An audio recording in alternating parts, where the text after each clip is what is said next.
Bonjour à tous. Et bien dans ce tuto, nous allons terminer l'arrière du fuselage avec donc le dessin correspondant, la plaque de d'éperon et puis l'avant de notre fuselage. Vous remarquerez qu'ici, j'ai tracé un trait intermédiaire. On va en fait découper que cette partie-là, parce que cette partie-là va être beaucoup trop fine à l'arrière pour pouvoir être cintrée correctement. Donc tout l'arrière de l'avion sera fait avec un bloc de mousse. Donc je ne l'ai pas mis sur le dessin que je vous ai mis en lien. Vous avez le plan comme ça, mais il n'y a pas ce petit trait là. Moi je l'ai écarté ici de 6 cm. Voilà, la bande fait sur ce plan là 6 cm de large. Voilà, je pense que ça devrait aller pour pouvoir faire l'arrière. Donc on n'aura que deux pièces cette cintrée, celle-là et celle-là. Voilà, c'est parti.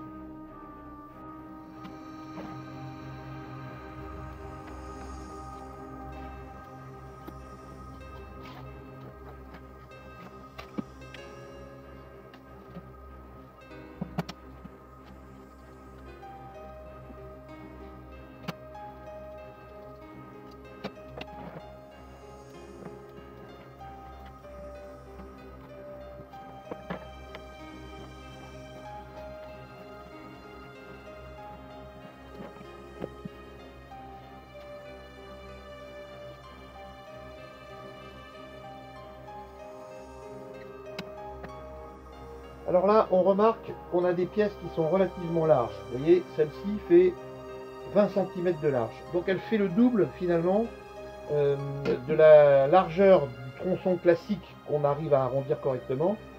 Si on tente d'arrondir cette pièce-là, avec cette largeur-là, on risque d'avoir des cintrages, une incurvation intérieure. Ça risque de pas être beau. Donc ce que je vous conseille, c'est de la couper en deux. Celle-ci qui fait 15 cm, on va la couper en deux également. Ça sera plus simple. Donc en fait, avec ces deux pièces-là, on va en faire 4 pièces. Donc pour ce faire, et je vais simplement répercuter des points à 10 cm du bord intérieur ou extérieur, peu importe, hein, vous faites un petit peu comme vous voulez. Et puis pareil, on va relier les points et on coupera la pièce en deux avant le cintrage. Comme ça sera plus pratique à cintrer. Voilà. C'est à main levée, hein, de toute façon, il n'y a pas de souci, comme on va reponcer derrière. Alors celle-là, elle fait 15, on va faire 8 cm pour la plus grande.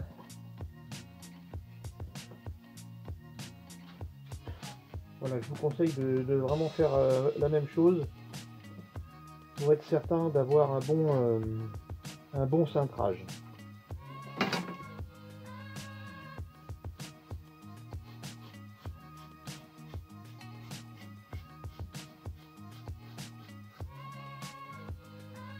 Voilà, on va découper ça.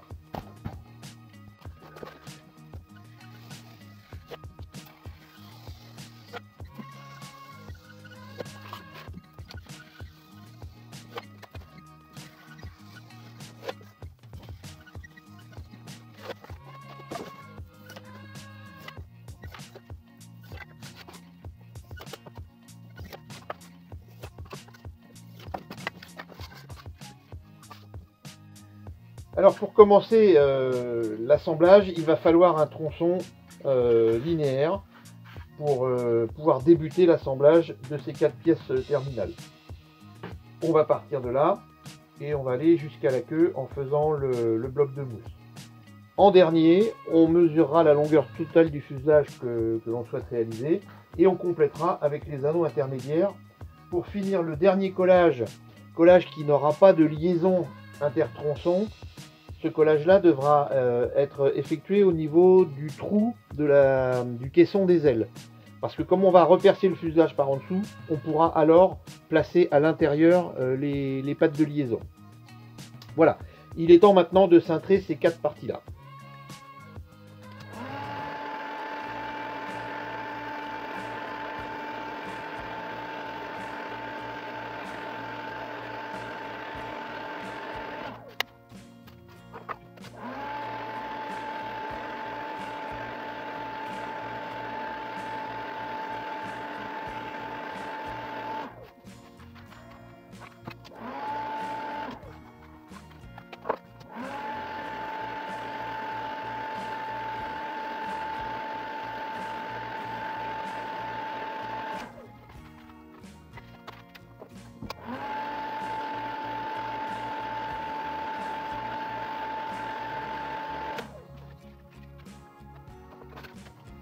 Alors vous avez pu remarquer au début de la vidéo accélérée que j'ai cassé le premier cintrage. Je pense que j'ai été un tout petit peu vite pour faire le tuto en fait. Et la pièce n'était pas assez chaude. Donc vous voyez la pièce a cassé dès que je l'ai posée sur le tube. Dans ce cas là on n'insiste pas, on va garder ça pour faire autre chose. Mais on n'essaye pas de recoller pour continuer, on refait une pièce entière. Voilà. Donc ces 4 cintrages là maintenant on va les assembler ensemble. Voilà qui est chose faite. Donc maintenant sur notre tronçon linéaire, on va pouvoir mettre nos 4 éléments. Et on va voir se dessiner maintenant la forme générale du fuselage tel que le réel est, c'est-à-dire que le dessous remonte légèrement vers l'arrière, alors que le dessus est quasiment plat. Alors vous aurez remarqué que sur le sur le grandeur, en réalité l'arrière part en s'aplatissant sur les côtés parce qu'on va avoir les stabs qui vont se mettre à cet endroit-là, et sur le réel, les stabs ont une incidence variable qui permet d'avoir un compensateur de profondeur. Donc on va maintenant aplatir ces 2 dernières formes avec le fer à chaud. Ça c'est quelque chose qu'on n'avait pas encore vu, on va le voir maintenant. Si j'appuie comme ça, je risque de les casser parce qu'ils sont beaucoup trop rigides. Donc il va falloir le faire légèrement à chaud. Alors pour faire cet aplatissement, je vais chauffer l'intérieur sur le côté droit et l'intérieur sur le côté gauche.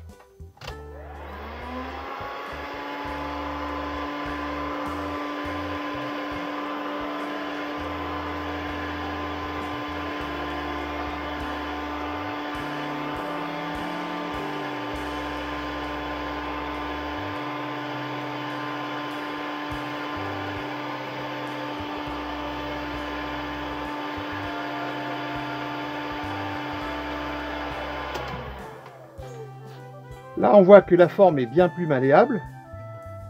On va laisser refroidir et en refroidissant, ça va se redurcir et on va conserver cette forme ovale dont on a besoin pour finir l'arrière du fuselage.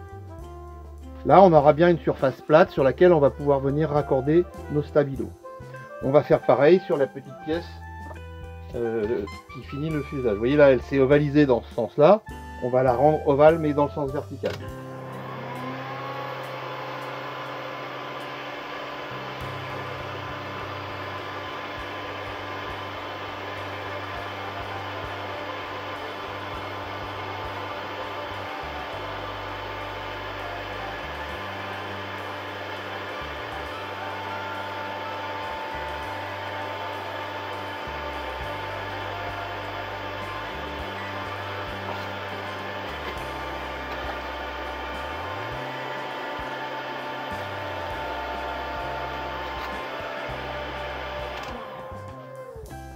Voilà le principe.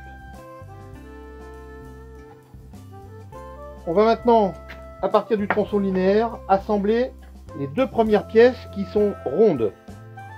Et on mettra celle-ci en dernier, parce que une fois qu'on aura assemblé cette jonction ronde ici, on va également aplatir ici au fer chaud ce tronçon-là. Donc ce tronçon-là va avoir un départ rond et une terminaison plutôt ovale.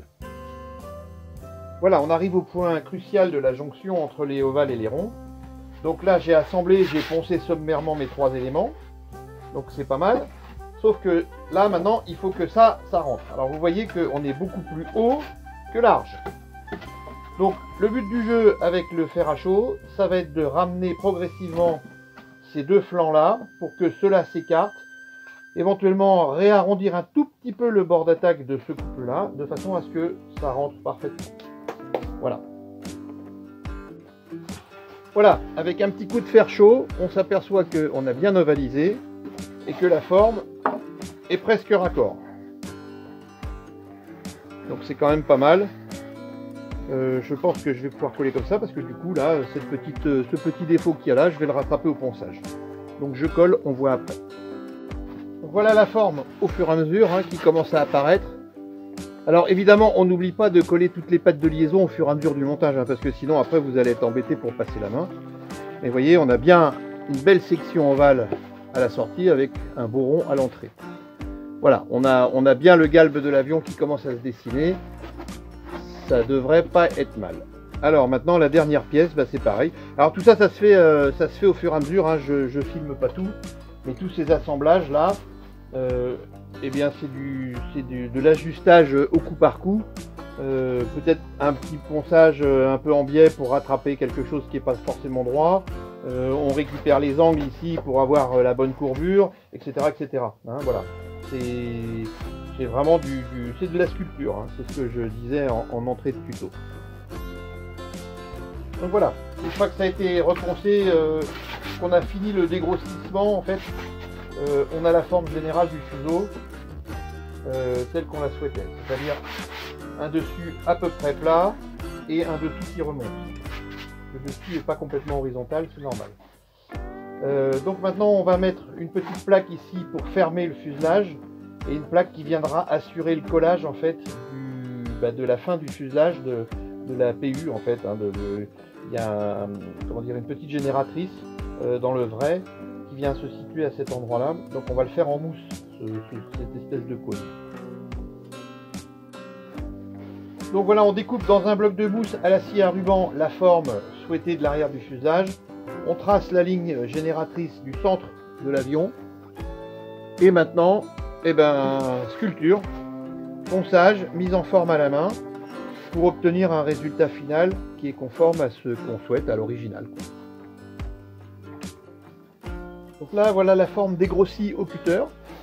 Je vous ai dit, hein, c'est de la sculpture. Hein. Donc il faut descendre, alors attention, pas trop descendre dans la matière. Attention aussi à avoir une lame bien affûtée, ça c'est très très important. À partir de maintenant, on va pouvoir poncer au gros grain doucement et dans ce sens-là pour éviter que le matériau pluche. Si sur une pointe comme ça, vous poncez du petit vers le gros, vous allez faire des trous dans l'extrudé. Ça va faire des grosses peluches. Donc il faut toujours poncer dans ce sens-là en affinant, en allant du côté de l'affinage. Voilà, après le ponçage, l'arrière est maintenant terminé. Donc vous voyez qu'on a la forme adéquate. Ici, si on veut, on pourra rajouter un trou avec un petit tuyau qui simulerait la sortie du petit réacteur. En réalité, la génératrice là-dedans, c'est une turbine au kérosène. C'est un petit réacteur, une sorte de petit réacteur qui va générer à la fois de l'électricité et de l'hydraulique dans l'avion. Donc pour faire maquette, on peut rajouter un trou. Il y a un trou d'entrée d'air, un trou de sortie de gaz. Ça peut faire joli, ça rajoute du réalisme. En tout état de cause, cette pièce-là, elle est très solide. Le stabilo viendra en partie recouvrir cette pièce-là. Il faut donc que cette surface ici soit bien plate, voilà, de façon à ce que les deux stabs viennent se mettre parfaitement sur ce V là. Voilà, bah maintenant il va être temps de raccorder notre fuselage. Alors en réalité le Boeing 737, vous voyez, il y a plusieurs versions. Suivant la version, le 200 qui se trouve ici, vous voyez, le fuselage est relativement plus gros en diamètre que sur celui-ci. Pourquoi? Parce que le fuselage est plus court. Donc ça nous fait des échelles différentes. Sur ce papier là, j'ai 1,6.6 d'échelle en coefficient multiplicateur, alors que là j'ai un 1,8, enfin un huitième. Donc on va choisir un truc intermédiaire parce que de toute façon ça reste un fuselage de démonstration. Le plus petit me ferait faire un tronçon de 5 cm et celui-là me ferait faire 2 tronçons. Donc on va en faire un seul, un tronçon de jonction, et on va relier le fuselage pour le terminer. Alors lorsqu'on va lorsqu'on va raccorder les ensembles, on ne va pas pouvoir mettre de liaison intermédiaire puisque le fuselage sera terminé. Mais c'est pas très grave, puisque une fois que le fuselage sera fini, on est au centre de l'avion à peu près, on est en tout cas à l'emplacement de l'emplanture de l'aile, et à cet endroit-là va venir un caisson intermédiaire qui viendra relier les deux ailes. Alors la solution de fabrication des ailes, ça sera au choix. Soit vous la faites en traditionnel, en balsa coffré, soit vous la faites en d'éperon. Les profils en d'éperon sont moyens, donc je vous déconseille plutôt cette solution. Soit vous la taillez au fil chaud si vous avez une machine numérique genre G10 Cut, c'est ce que j'utilise moi. Donc des noyaux de mousse extrudée découpés au fil chaud et entoilés au 25 grammes résine époxy.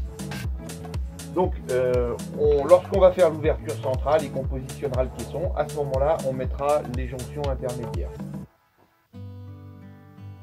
Alors attention, avant de coller définitivement le fuselage, bien vérifier les aplombs, qu'il n'y ait pas une différence d'angle entre l'arrière et l'avant. Là, j'avais commencé à faire les hublots, donc c'est facile. J'ai recherché l'horizontale avec cette barre de carbone. Et à l'arrière, visuellement, j'ai repéré la verticale. Donc là, je vais pouvoir faire deux petits tracés qui vont me donner des repères pour solidariser définitivement le fuselage.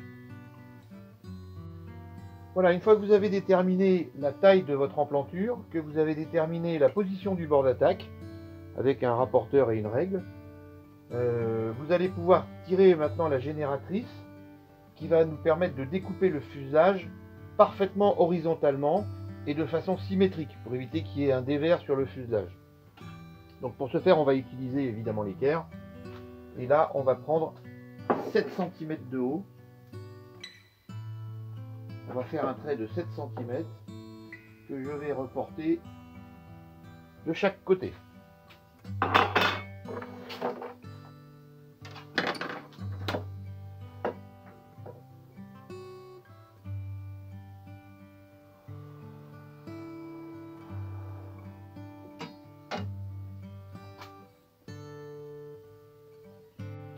Une fois tracé, vous avez l'emplacement inférieur du fuselage qu'on va découper et qu'on va déposer.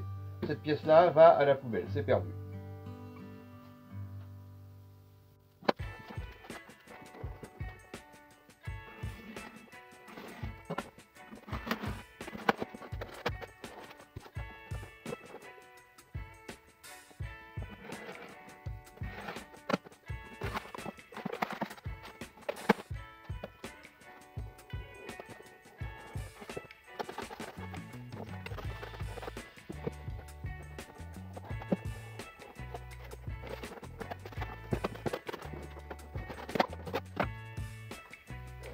Voilà, on se retrouve maintenant avec l'accessibilité sur ces deux collages là, pour lesquels on n'avait pas mis, rappelez-vous, les liaisons intermédiaires. Donc c'est ce que je vais faire maintenant. Et ensuite on va passer au coffrage intérieur de la partie du caisson central de l'aile. Alors j'ai préparé le fond. Vous voyez que j'ai rajouté deux petites cotes sur les côtés.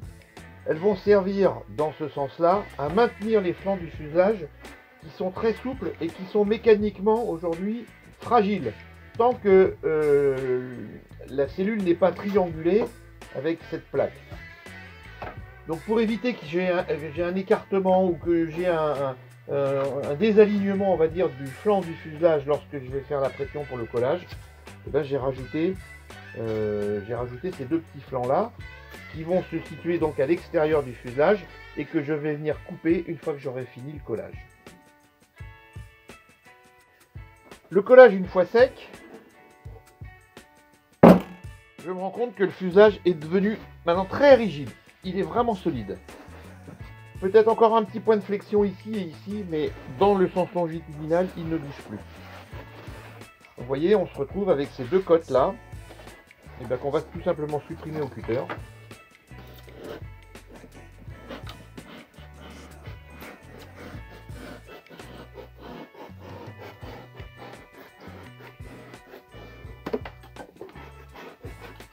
Voilà.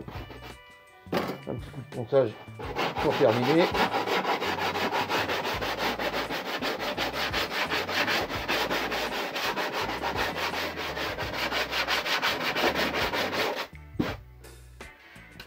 Ah, là vous voyez, il y a une boulette de colle qui s'est décollée et qui a fait une trace.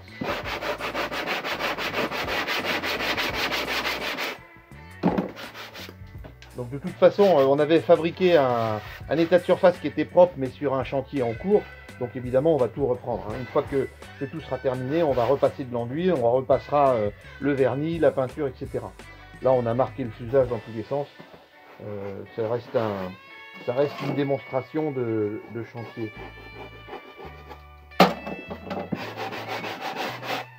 Voilà, idem pour l'autre côté. Il ne reste plus qu'à fermer la partie avant et la partie arrière. Je vais faire ça avec de la chute. On en a, on en profite.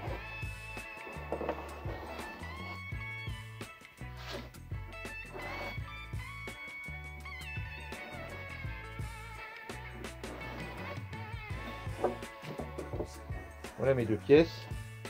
Je vais les coller, je vais les poncer. On fera ensuite le trou central pour avoir accès à la partie radio intérieure. Je vais maintenant procéder au détourage, au percement de ce plancher-là, à l'aide de mon fer chaud. J'ai dessiné un cadre, vous voyez, comme ça, en laissant une arête, bien sûr, sur l'extérieur pour garder la rigidité, une arête sur l'avant, une arête sur l'arrière, et une arête centrale qui sera destinée à être enlevée une fois qu'on aura collé un petit renfort en bois dur par l'intérieur. Une fois le trou effectué, je peux coller ma petite baguette en bois dur.